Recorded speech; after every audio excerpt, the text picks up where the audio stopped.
இந்த ஓய்வு பெற்றுள்ள இந்த காலத்தை, இனிவரும் காலத்தை அவர் தன்னுடைய குடும்பத்திற்காகவும் சமூக மேம்பாட்டிற்காகவும் இந்த சமுதாயத்திற்காகவும் ஜாதி மத பேதமின்றி பழகக்கூடிய ஒரு அன்பான மனிதத்தன்மை வாய்ந்த ஒரு மனிதர்.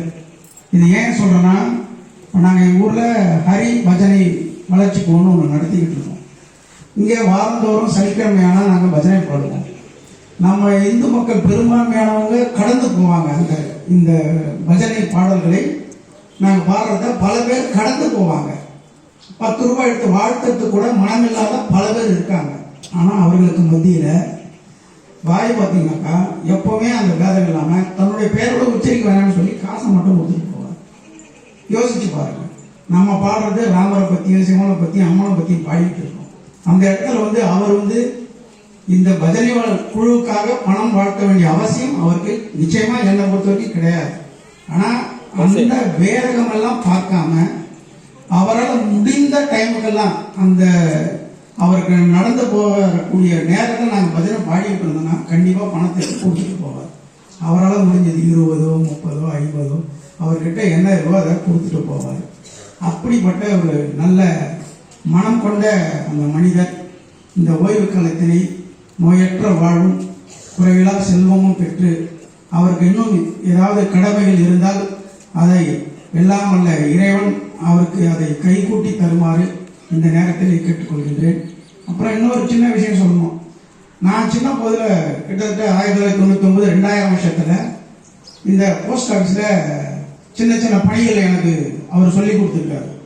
ஏன்னா அவர் லீவு போடும்போதெல்லாம் அப்போ நம்பிக்கையான நபர்கள் இருந்தால் மட்டும்தான் இந்த அலுவலகத்தில் உள்ள ஒரு பணியாளராக தற்காலிக பணி. நானும் 1 நாள் 2 நாள் அவங்க லீவ் போடுறாங்கன்னா என்னை அழைச்சிட்டு அந்த வேலையை சொல்லி கொடுத்துருக்காங்க. அந்த பணியை நான் செஞ்சுருக்கிறேன். பஸ்ஸில் வரக்கூடிய அந்த கட்டுகளை கொண்டு வர்றது, இந்த கட்டுகள் பிரித்து அதை நம்ம சப் டிவிஷனுக்கு அனுப்புவாங்க. பண்படுது, ஆவணையாவரம், மேற்சேஷமானு கட்டை பிரித்து அந்தந்த கிளை அலுவலகங்களுக்கு இதை பிரித்து அதை அனுப்பக்கூடிய பணியை நான் செஞ்சுருக்கிறேன். அதே மாதிரி ஜிடிஎஸ்ஆ இருக்கக்கூடிய இந்த தபால் வழங்கக்கூடிய பணியையும் பாயின் மூலமாக தான் எனக்கு செல்வராஜ மாமா, ஏழுமலை மாமாலாம் ஏற்கனவே வேலை பண்ணியிருக்காங்க இல்லையா. அவங்களும் லீவு போடும்போது இந்த அலுவலகத்தில் நான் தற்காலிகமாக பணியாற்றி இருக்கிறேன். அதுக்கான ஊதியமும் இந்த அலுவலகத்தில் நான் பெற்று இருக்கிறேன். அந்த வகையில் இந்த அலுவலகத்தினுடைய நடைமுறைகளை ஒரு அரசாங்கத்தினுடைய மத்திய அரசாங்கத்தினுடைய அஞ்சல் அலுவலக நடைமுறைனா என்னன்னு ஒரு 19 வயசுல எனக்கு அறிமுகப்படுத்தினவர் நம்ம ஐயா கான்பாய் அவர்கள் தான்.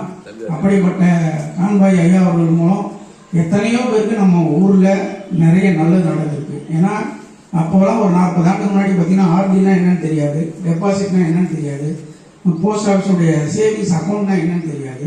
அப்படிப்பட்ட ஒரு காலகட்டத்தில் பணியில் சேர்ந்து நம்ம ஊர் மக்களுக்கு இந்த மாதிரி சேமிப்பு பழக்கத்தை நம்ம மக்களிடையே உருவாக்கியதில் கான்பாய் அவர்களுக்கும் செல்வராஜ் மாமா அவர்களுக்கும் நிறைய பங்கு உண்டு. அப்படிப்பட்ட அந்த பங்களிப்பனை செய்து தான் மட்டுமே இந்த இடத்துல ஊதியம் பெற்று வாழ்வாதாரத்தை மேற்கொள்ளாமல் இந்த ஊர் மக்களுக்கும் ஊருடைய வளர்ச்சிக்கும் அஞ்சலகத்தினுடைய வளர்ச்சிக்கும் வித்திட்ட ஒரு ஆணிவேராகத்தான் திரு கான்பாய் அவர்கள் திகழ்ந்திருக்கிறார். ஏன் இதை சொல்றேன்னா, நான் 2-3 அதிகாரிகளை நான் பார்த்துருக்கேன்.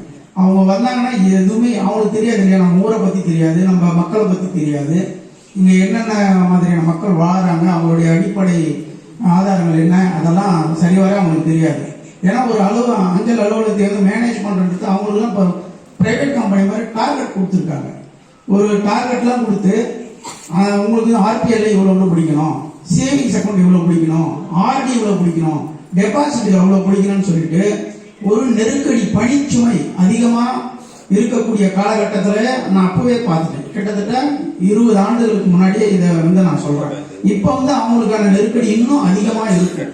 அப்படிப்பட்ட சூழ்நிலைகளை எல்லாம் அந்த இலக்குகளை எல்லாம் அடைந்து அந்த திருமணி அஞ்சலகம்னா அது ஒரு சிறந்த அஞ்சலகம்.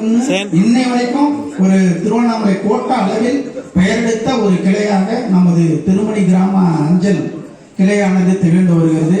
அப்படி திகழ்வதற்கு ஆணிவேராக திகழ்ந்துள்ள ஐயா கான்பாய் அவர்களுக்கு இந்த நேரத்திலே நமது கிராம பொதுமக்களின் சார்பாகவும் நமது ஊரின் சார்பாகவும் எனது சார்பாகவும் நெஞ்சார்ந்த நன்றியினை தெரிவித்துக் கொண்டு அவர் தன்னுடைய குடும்பத்துடன் இனிமையான பொழுதினை கழித்து மீண்டும் இந்த சமூகத்திற்கு அவரால் இயன்ற பங்களிப்பினை செய்து அனைவரும் ஒற்றுமையாக வாழ எல்லாம் வல்ல இறைவன் அவருக்கு அருள் புரியுமாறு தெரிவித்துக் கொண்டு இத்துடன் என்னுடைய உரையை முடித்துக் கொள்கின்றேன். வாய்ப்பளித்து மிக்க நன்றி.